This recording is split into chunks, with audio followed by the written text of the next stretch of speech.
আলাইকুম। One sentence grammar বাংলাতে আপনাকে স্বাগতম। আজকের এই পর্বে আমরা একটা বাংলা বাক্যের ব্যাকরণ নিয়ে আলোচনা করব। বাক্যটিতে দেয়া আছে দু একদিনের মধ্যে সে আসবে। বাক্যের যেহেতু আমরা এখানে দাঁড়িয়ে পেয়েছি, আমাদের প্রথমে কাজ হচ্ছে কর্তা কর্ম ক্রিয়া বের করা।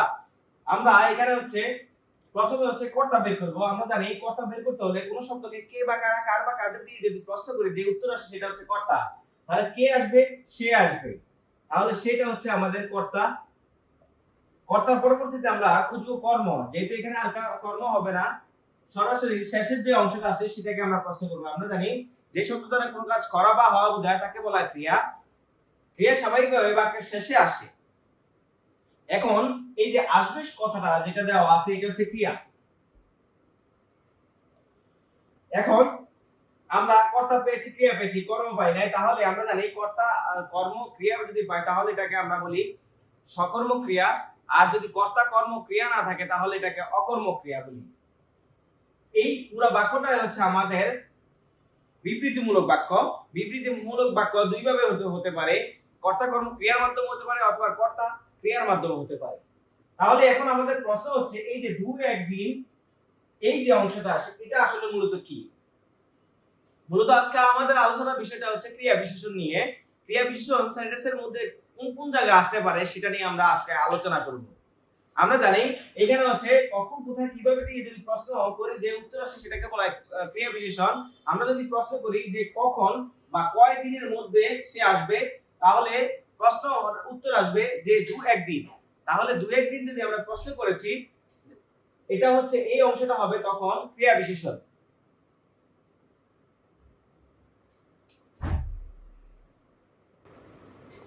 আর ক্রিয়া বিশেষণ বা সেন্টেন্সের মধ্যে কয়েকভাবে আসতে পারে।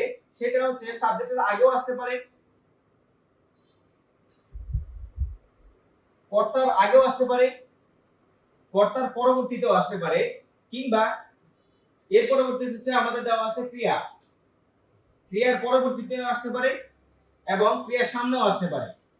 তাহলে এটা কর্তার পরবর্তীতে আসতে পারে এবং কর্তার সামনেও আসতে পারে। এট দ্য সেম টাইম এটা ক্রিয়ার আগেও আসতে পারে এবং ক্রিয়ার পরেও আসতে পারে।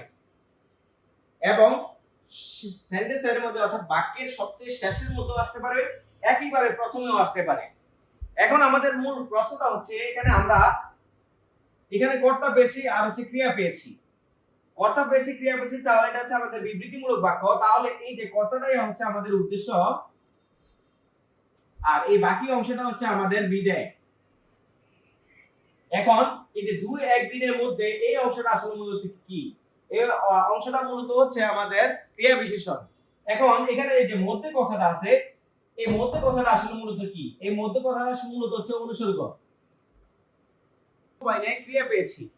আমরা জানি এখানে যেহেতু একটা ক্রিয়া পেয়েছি এটা সমাপিকা ক্রিয়া। আর যদি এখানে আরো একাধিক ক্রিয়া যেহেতু নাই, এইজন্য অসমাপিকা ক্রিয়া পাই নাই। এই বাক্যটা অকর্ম ক্রিয়া, কারণ এখানে আমরা কি পাই নাই? কর্ম পাই নাই। আর ক্রিয়া বিশেষণ কখনোই কি হতে পারে না?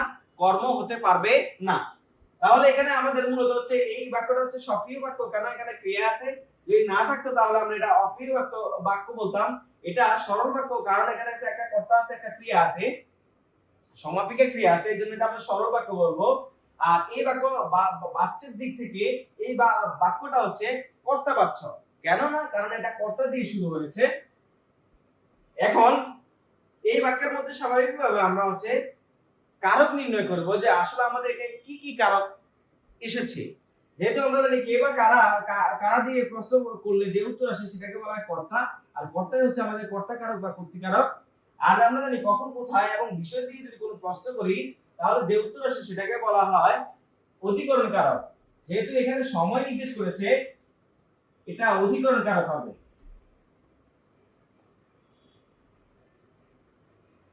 এই বাক্যটি একটি সরল বাক্য। স্বাভাবিকভাবে একটা ক্রিয়া বিশেষণ, একটা অনুসর্গ আর একটা কর্তা এবং ক্রিয়া ব্যবহার হয়েছে।